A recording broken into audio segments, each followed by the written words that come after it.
अर्हम। आज हम लोग science of living and 7 aspects of life, जीवन विज्ञान और जीवन के 7 अंग, इस विषय पर कुछ चर्चा करेंगे। जीवन विज्ञान आचार्य महाप्रज्ञ जी के द्वारा शिक्षा के क्षेत्र में एक महत्वपूर्ण अवदान है। हम जानते हैं कि शिक्षा हमारे जीवन विकास का एक बहुत बड़ा माध्यम बनती है।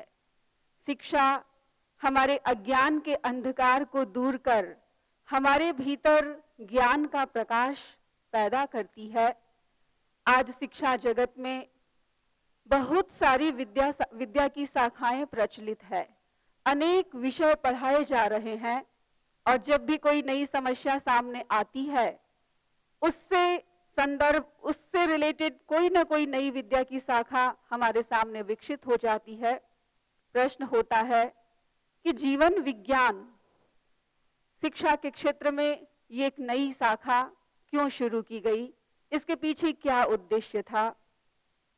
हम जानते हैं कि आज के शिक्षा क्षेत्र में जीविकोपार्जन के लिए बहुत सारी शिक्षाएं हैं, बहुत सारी विद्या शाखाएं हैं, बहुत सारे विषय पढ़ाए जा रहे हैं, लेकिन हमारे जीवन का विकास हो, नैतिक मूल्यों का विकास हो, हमारा आध्यात्मिक भावनात्मक विकास हो, अंतर्चेतना का परिवर्तन हो, इस संदर्भ में शिक्षा जगत में एक नितांत अभाव सा महसूस हो रहा है।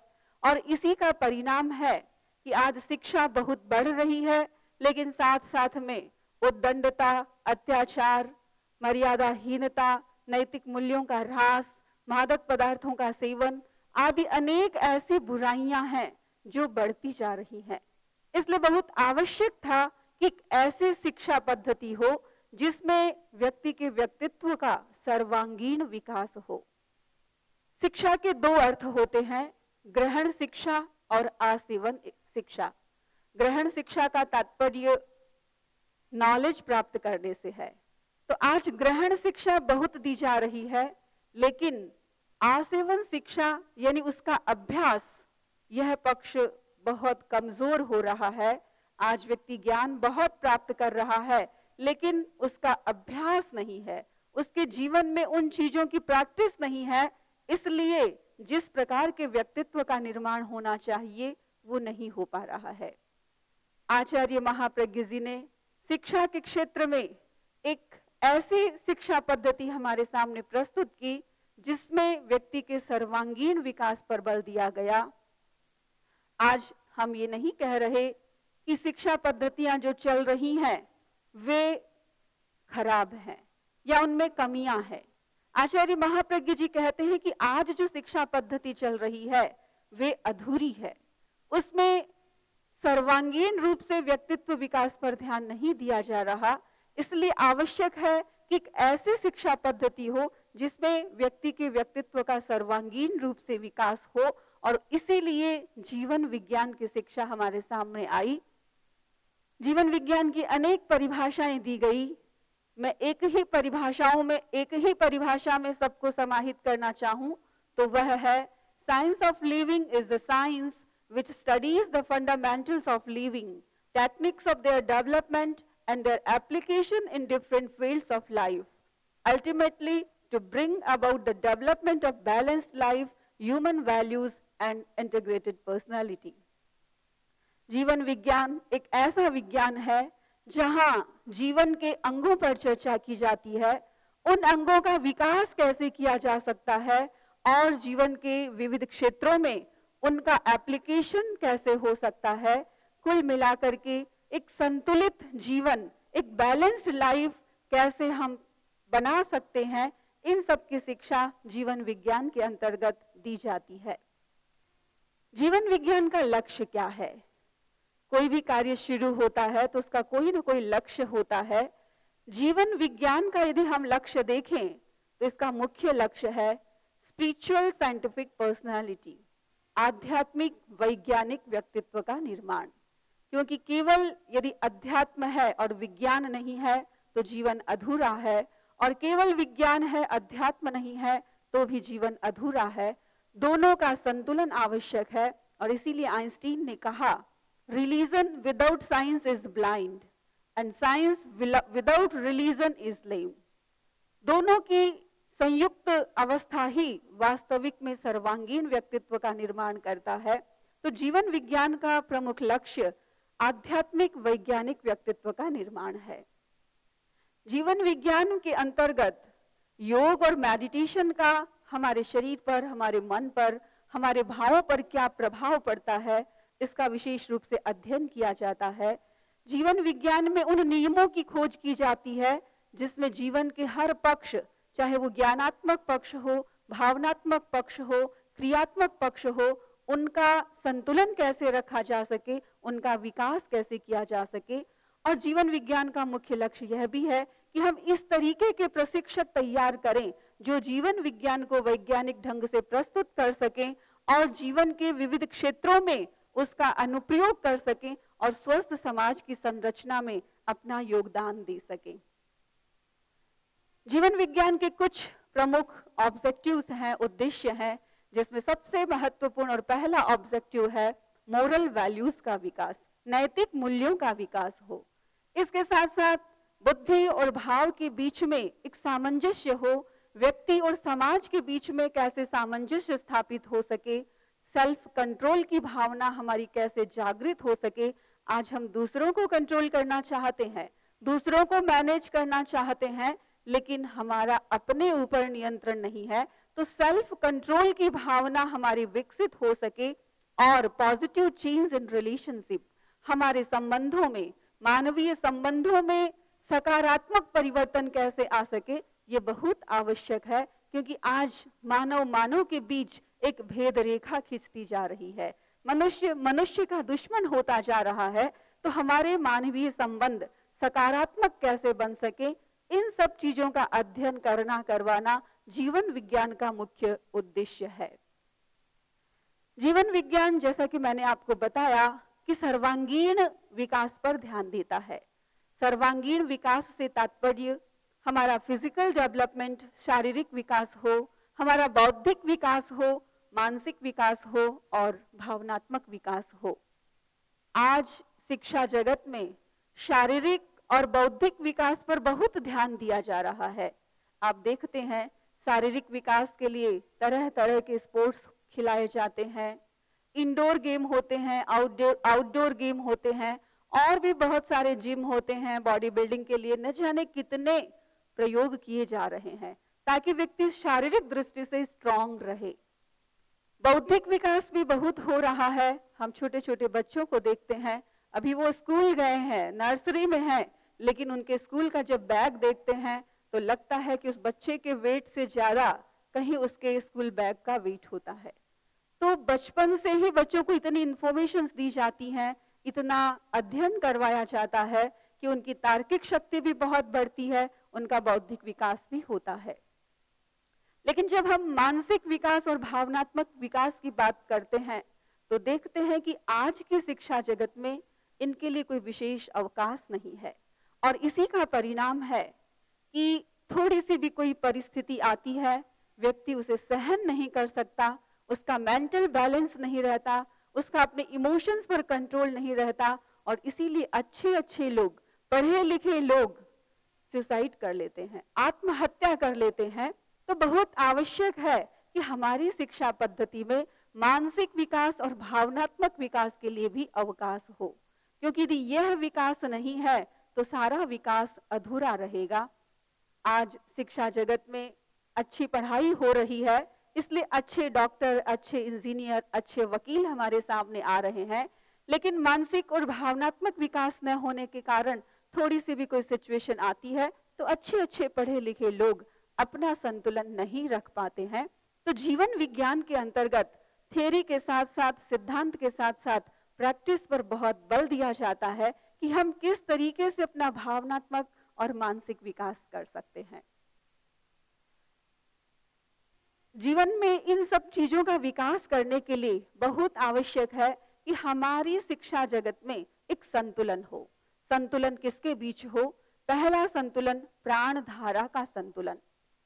हमारे प्राण के दो प्रवाह हैं, ईड़ा और पिंगला, जिन्हें आज की भाषा में सिंपैथेटिक नर्वस सिस्टम और पैरासिम्पैथेटिक नर्वस सिस्टम कहा जाता है।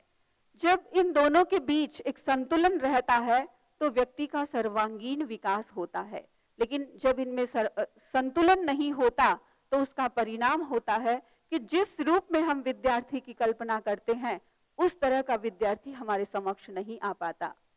जब हमारा दायां मस्तिष्क ज्यादा सक्रिय होता है तो उद्दंडता और उच्छृंखलता, तोड़फोड़, हिंसा, इस तरीके की प्रवृत्तियां बढ़ती हैं, और जब बायां पार्ट सक्रिय होता है तो निराशा, हीन भावना, डिप्रेशन, तनाव, इस तरह की सिचुएशंस बनती हैं।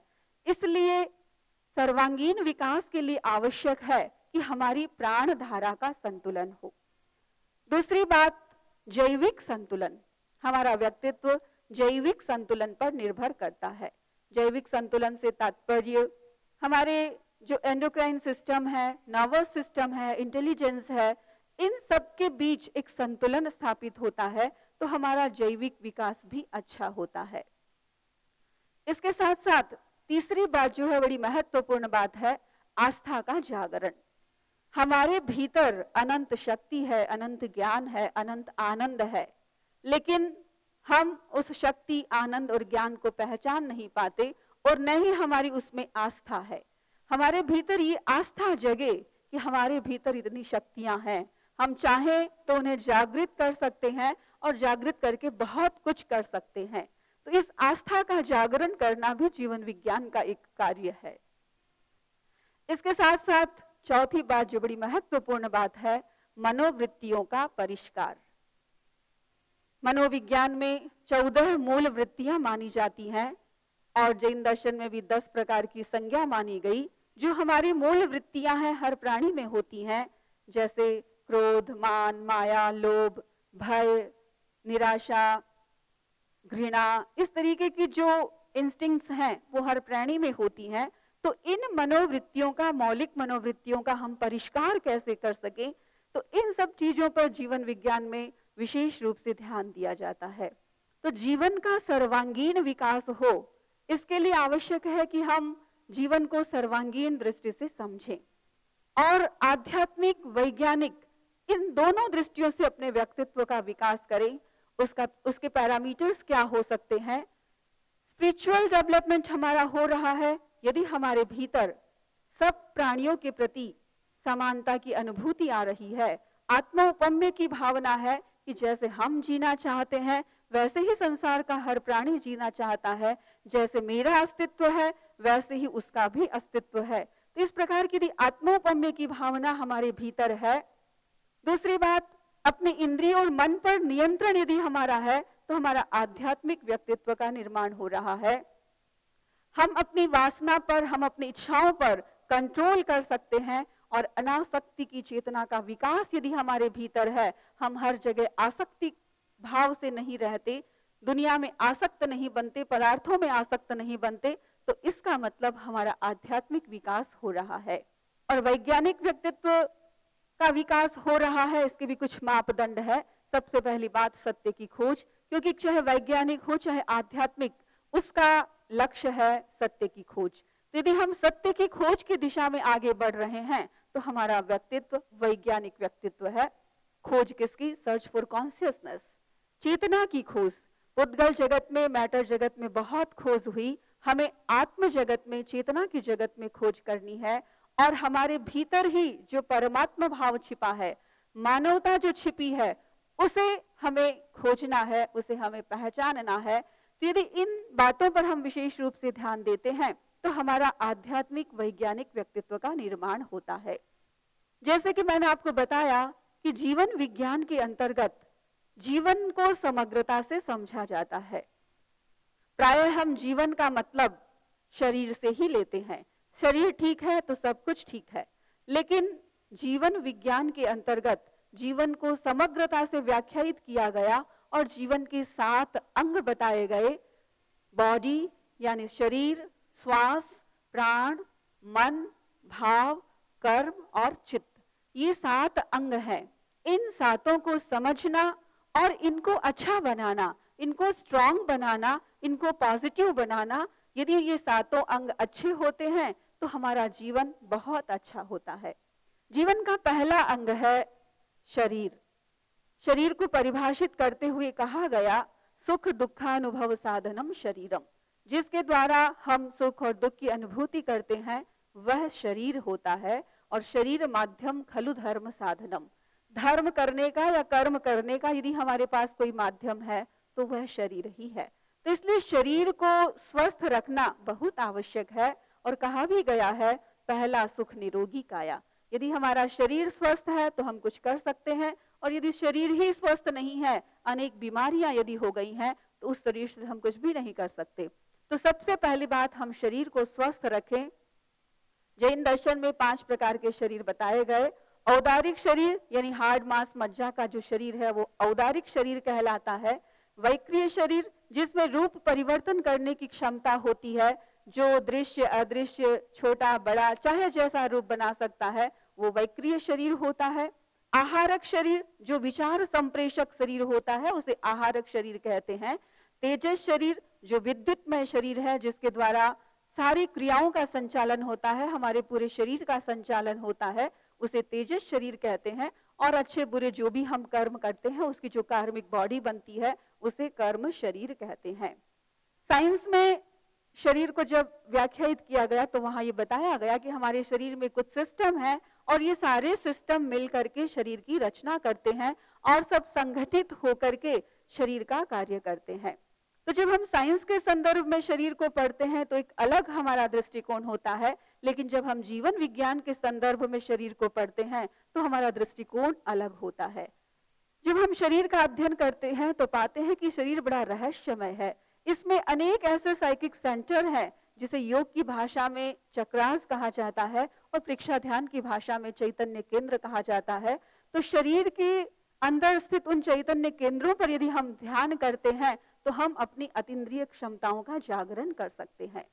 तो उस शरीर को हम स्वस्थ कैसे रखें, उसके लिए कुछ प्रयोग परीक्षा ध्यान के अंतर्गत जीवन विज्ञान के अंतर्गत बताए गए, जिसमें पहला है आसन प्राणायाम। रेगुलर यदि हम एक्सरसाइज करते हैं तो हमारा शरीर अच्छा रहता है। तपस्या करते हैं, रोज खाते ही खाते रहें तो शरीर में अनेक बीमारियां आ जाती हैं। तो समय समय पर तपस्या करना भी आवश्यक होता है।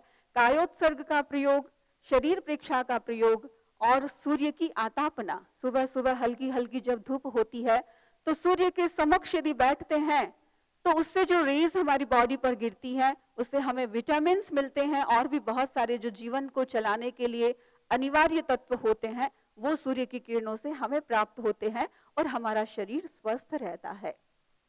जीवन का दूसरा घटक तत्व है श्वास, और श्वास भी हमारे जीवन का एक बहुत महत्वपूर्ण पक्ष है, क्योंकि श्वास हमारे शरीर को, हमारे मन को और हमारे भावों को सबको प्रभावित करता है। यदि श्वास सही है, अच्छा है, तो आपका मन, शरीर, भाव सब अच्छे रहेंगे, और यदि श्वास में कहीं गड़बड़ है तो उसका प्रभाव मन, भाव और शरीर पर भी पड़ता है। श्वास हमारे पूरे शरीर को ऑक्सीजन सप्लाई करता है। आप जानते कि हमारी हर सेल को एक्टिव रहने के लिए, कार्य करने के लिए एनर्जी चाहिए और वह उसको श्वास के माध्यम से मिलती है। श्वास सही ढंग से लेना चाहिए। श्वास लेते समय पेट फूले, श्वास छोड़ते समय पेट सिकुड़े। नाक से श्वास लेना चाहिए, मुंह से श्वास नहीं लेना चाहिए। इसके साथ साथ हम श्वास को अच्छा कैसे बनाएं, इसके लिए भी कुछ प्रैक्टिसेस जीवन विज्ञान के अंतर्गत बताई जाती है, जिसमें प्राणायाम, लॉन्ग ब्रीदिंग, लंबा सांस ले, लंबा सांस छोड़े, अल्टरनेट ब्रीदिंग यानी लेफ्ट से लें, राइट से छोड़ें, राइट से लें, लेफ्ट से छोड़ें, अल्टरनेट ब्रीदिंग और रिलैक्सेशन का प्रयोग। ये प्रयोग यदि हम रेगुलर करते हैं तो हमारा श्वास सम्यक श्वास हो जाता है और बहुत सारी जो हमारी प्रॉब्लम श्वास ठीक न होने के कारण होती हैं वो सॉल्व हो जाती हैं। तीसरा जो महत्वपूर्ण तत्व है वो है प्राण। प्राण को परिभाषित करते हुए कहा गया, जीवनी शक्ति प्राण है, यानी जिसके आधार पर हम जीवित हैं वो प्राण है। यदि प्राण है तो हमारा जीवन है और यदि प्राण नहीं है तो जीवन समाप्त हो गया। प्राण के भी 10 प्रकार बतलाए गए। यद्यपि हमारे शरीर में एक ही तरह का प्राण है, लेकिन अलग अलग स्थानों से प्रकट होने के कारण उसके अलग अलग नामकरण कर दिए गए। जैसे 5 इंद्रियों से जो हम कार्य कर रहे हैं, वहां जो एनर्जी काम कर रही है उसके आधार पर 5 प्राण बन गए, श्रोतेंद्रिय प्राण, चक्षुइंद्रिय प्राण, घ्राणेंद्रिय प्राण, रसनेंद्रिय प्राण, स्पर्शनेंद्रिय प्राण। 3 मन वचन काय के आधार पर मनोबल, वचन बल और कायबल प्राण हो गया। श्वासोच्छ्वास प्राण, हम जो श्वास लेते छोड़ते हैं, और एक हमारा आयुष्य प्राण, जिसके आधार पर यह डिसाइड होता है कि हम कितने वर्ष जिएंगे। तो हमारी प्राण शक्ति भी स्ट्रांग रहे, क्योंकि प्राण अच्छा है तो जीवन अच्छा है, शरीर अच्छा है। तो प्राण शक्ति को स्ट्रांग बनाने के लिए भी कुछ प्रयोग सजेस्ट किए गए जीवन विज्ञान के अंतर्गत।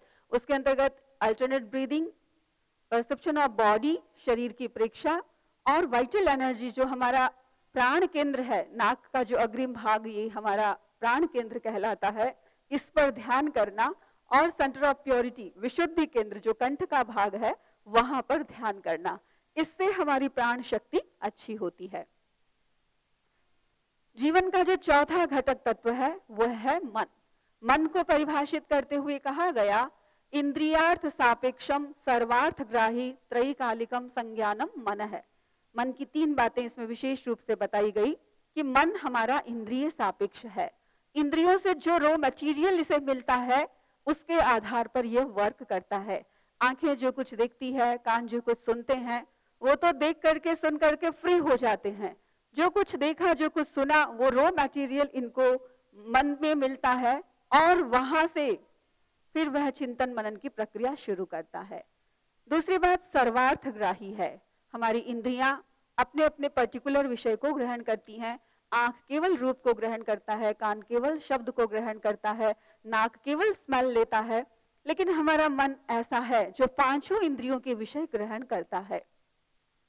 मन के द्वारा हम देख भी सकते हैं, सुन भी सकते हैं, स्मेल भी ले सकते हैं, सब कुछ कर सकते हैं। तो 5 इंद्रियों का कार्य मन करता है। मन त्रैकालिक है, क्योंकि हमारी इंद्रियां तो केवल प्रेजेंट में रहती है। मैं अभी आपके सामने खड़ी हूं, आप मुझे देख रहे हैं, जैसे ही मैं जाऊंगी आप मुझे नहीं देख सकेंगे। लेकिन मन त्रैकालिक है, मन पास्ट प्रेजेंट फ्यूचर हमेशा रहता है, और मन के द्वारा हम किसी को भी देख सकते हैं, सुन सकते हैं, और कोई भी कार्य कर सकते हैं। तो हमारा मन भी अच्छा रहे, हेल्दी रहे, संतुलित रहे, इसके लिए भी कुछ प्रयोग प्रेक्षा ध्यान के अंतर्गत बताए गए, जिसमें पहला है लयबद्ध श्वास, दूसरा है कुंभक का प्रयोग। कुंभक यानी श्वास को रोकना, श्वास को होल्ड करना, अंतर कुंभक और बाह्य कुंभक, अंदर श्वास को रोकना और बाहर श्वास को रोकना। इसके साथ साथ दर्शन केंद्र पर ध्यान करना। त्राटक का जो प्रयोग किया जाता है, पलकों को बिना झपकाए अपलक किसी ऑब्जेक्ट को देखना लंबे समय तक, और उससे हमारा कंसंट्रेशन बहुत अच्छा बनता है। विचार प्रेक्षा करना और अनुप्रेक्षा करना। तो ये कुछ ऐसे प्रयोग हैं जिन प्रयोगों के द्वारा हम अपने मन को अच्छा बना सकते हैं, स्ट्रांग बना सकते हैं। मन के साथ साथ 5वां जो महत्वपूर्ण तत्व है वह है भाव। शरीर, इंद्रिय, मन, ये सब तो पौद्गलिक है, भौतिक है, लेकिन भाव हमारी चेतना से जुड़ा हुआ एक तत्व है। जब हमारे कर्मों का उदय होता है या कर्मों का क्षय होता है, तो उस समय आत्मा के जो स्पंदन बनते हैं, जो अवस्था बनती है, उसे हम भाव कहते हैं। भाव, जैसा कि आप जानते हैं कि हमारी कार्मिक बॉडी होती है जो आत्मा से बिल्कुल अटैच है। उस कार्मिक बॉडी से जैसे ही आत्मा की रेज बाहर निकलती है, वह अध्यवसाय का निर्माण करती है। अध्यवसाय से जब वो रेज बाहर निकलती है तो तेजस शरीर का वहां पर निर्माण होता है।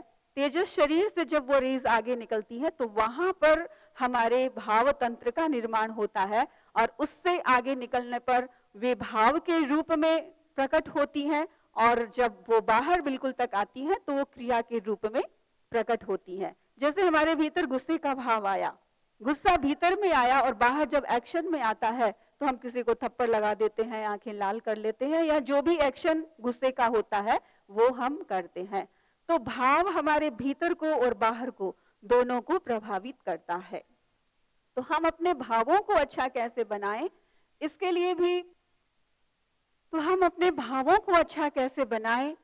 लिए भी जीवन विज्ञान के अंतर्गत कुछ प्रयोग सजेस्ट किए गए, जिसमें कलर मेडिटेशन, रंगों का ध्यान। रंग हमारे व्यक्तित्व को बहुत प्रभावित करते हैं। काउंटर फीलिंग्स, यानी यदि क्रोध का भाव आ रहा है तो क्षमा की अनुप्रेक्षा करें, अहंकार के भाव आ रहे हैं तो विनय की अनुप्रेक्षा करें। इसके साथ साथ मैत्री की अनुप्रेक्षा, करुणा की अनुप्रेक्षा, सहिष्णुता की अनुप्रेक्षा, ये इस कुछ प्रकार की अनुप्रेक्षाएं हैं जिनका प्रयोग करके हम अपने भाव तंत्र को स्वस्थ बना सकते हैं। छठा जो महत्वपूर्ण तत्व है जीवन का, वह है कर्म। जो भी दुनिया में घटनाएं घटित हो रही हैं या हमारे जीवन में भी कोई घटना घटित हो रही है, चाहे वो अच्छी है या बुरी, तो उसके पीछे जो मूल कारण है वो है हमारा कर्म। जैसे कर्म होते हैं उसके अकॉर्डिंग ही हमें उसका रिजल्ट मिलता है। यद्यपि कर्म बहुत पावरफुल होते हैं, लेकिन फिर भी वे हमारी आत्मा की पावर को टोटली कवर नहीं कर सकते हैं। आत्मा की जो पावर है, अनंत ज्ञान, शक्ति, आनंद, उसे वे कम कर सकते हैं, बहुत कम कर सकते हैं, लेकिन पूर्ण रूप से खत्म नहीं कर सकते हैं। जब तक हम प्रमाद में हैं, आत्मा की पावर सोई हुई रहती है और कर्मों की पावर पावरफुल होती है। लेकिन जब व्यक्ति अपने प्रति अवेयर हो जाता है, आत्मा के प्रति अवेयर हो जाता है, स्पिरिचुअल एक्टिविटीज के प्रति अवेयर हो जाता है, तो कर्मों की पावर खत्म हो जाती है, आत्मा की पावर जाग जाती है और फिर वो व्यक्ति जैसा चाहे वैसा कार्य कर सकता है, कोई भी उसे प्रभावित नहीं कर सकता। तो हम अपने कर्मों की पावर को कमजोर कैसे करें, उनका नाश कैसे करें, तो इसके लिए भी बहुत सारे प्रयोग प्रेक्षा ध्यान के अंतर्गत सजेस्ट किए गए, जिसमें पहला है थॉटलेस मेडिटेशन, निर्विचार ध्यान। विचारों को रोक करके बिल्कुल निर्विचार अवस्था में जहां हम पहुंच जाते हैं, तो वहां कर्मों का बंधन समाप्त हो जाता है। अपाय विचय, यानी जो प्रॉब्लम्स हैं, जो दोष हैं, उनको देखना। विपाक विचय, हमें जो भी सिचुएशन वर्तमान में मिल रही है वो किस कर्मों के कारण मिली हुई है, उस पर ध्यान देना, जैसे हम विपाक विचय कहते हैं। कलर मेडिटेशन भी बहुत उपयोगी है। चैतन्य केंद्र प्रेक्षा के ध्यान जो है वो भी बहुत महत्वपूर्ण ध्यान है कर्मों की निर्जरा के लिए। और मंत्रों के प्रयोग, बहुत सारे ऐसे मंत्र हैं, छोटे छोटे मंत्र हैं, उनका प्रयोग करके हम अपने कर्मों की निर्जरा कर सकते हैं। जैसे आरोग्य वो ही लाभम समाहि वर्मोत्तमम दिंतु, ये बहुत सुंदर प्रयोग है। नमस्कार महामंत्र का प्रयोग है। तो ये सारे प्रयोग हमारे कर्मों को क्षय करने के लिए महत्वपूर्ण प्रयोग हैं। अंतिम जो महत्वपूर्ण तत्व है जीवन का, वह है चित्त। आचार्य जिन भद्रगणी ने कहा कि अस्थिर अध्यवसाय ध्यान कहलाता है, और स्थिर अध्यवसाय ध्यान कहलाता है, और अस्थिर अध्यवसाय चित्त कहलाता है। आचार्य महाप्रज्ञ जी ने कहा कि हमारा जो चेतना है वो आत्मा के समान है और वो एक पूर्ण सूर्य के समान है, और जो चित्त है वो उस सूर्य की एक रेज है, चेतना की एक रश्मि है। तो सूर्य पावरफुल होता है, आत्मा पावरफुल है, चित्त उसकी एक रश्मि है। और भाव और मन, ये दो हमारे चित्त के प्रोडक्ट हैं। प्रेक्षा ध्यान का मुख्य लक्ष्य चित्त की शुद्धि है। चित्त शुद्धि के लिए ही हम प्रेक्षा ध्यान का प्रयोग करते हैं। तो जीवन विज्ञान के अंतर्गत ये 7 अंग महत्वपूर्ण बताए गए: शरीर, श्वास, प्राण, मन, भाव, कर्म और चित्त। इन 7 को समझना और समझ करके इनको प्योर करना, इनको अच्छा बनाना बहुत आवश्यक है।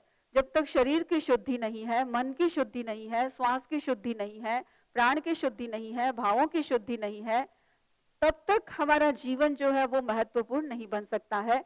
जीवन में जो कुछ हम प्राप्त करना चाहते हैं वो प्राप्त नहीं हो सकता है।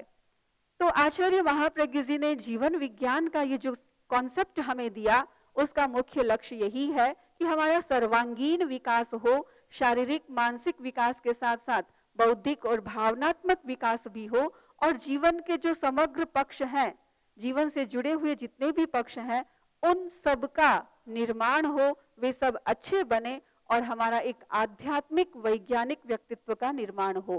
क्योंकि आज ये बहुत आवश्यकता है। आज हम देख रहे हैं शिक्षा के क्षेत्र में जो समस्याएं आ रही हैं, जितने जितने शिक्षा बढ़ रही है उतने उतनी समस्याएं भी बढ़ती जा रही है। तो उन समस्याओं का समाधान करने के लिए बहुत आवश्यक है कि हम केवल नॉलेज ना करें, जो कुछ जाना है उसे अपने जीवन में अप्लाई करें।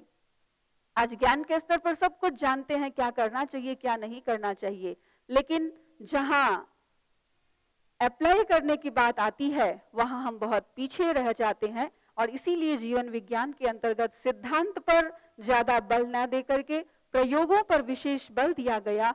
और ये देखा गया, आज स्कूल से लेकर के यूनिवर्सिटी तक इसके कोर्सेज चलते हैं और हमने पाया जो बच्चे सब्जेक्ट को पढ़ते हैं उनके जीवन में कितना परिवर्तन आया है, उनके व्यक्तित्व का कितना सर्वांगीण विकास हुआ है। तो शिक्षा के जगत में निश्चित रूप से हम ये कह सकते हैं कि ये एक बहुत महत्वपूर्ण प्रयोग है।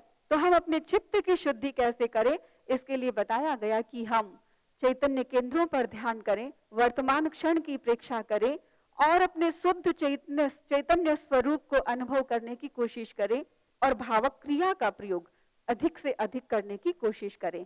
तो जब जीवन के ये सातों अंग अच्छे बन जाते हैं तो निश्चित रूप से उस व्यक्ति का व्यक्तित्व सर्वांगीण व्यक्तित्व होता है, वह जीवन में सफल होता है और निश्चित रूप से जीवन विज्ञान केवल जीवन से जुड़ा हुआ नहीं, जीविका से जुड़ा हुआ भी है। आज विविध क्षेत्रों में जीवन विज्ञान की उपयोगिता सिद्ध हो चुकी है, साबित हो चुकी है। तो ये एक ऐसा विषय है जो हमें अर्निंग भी देता है और जीवन को भी अच्छा बनाता है। इसी के साथ ओम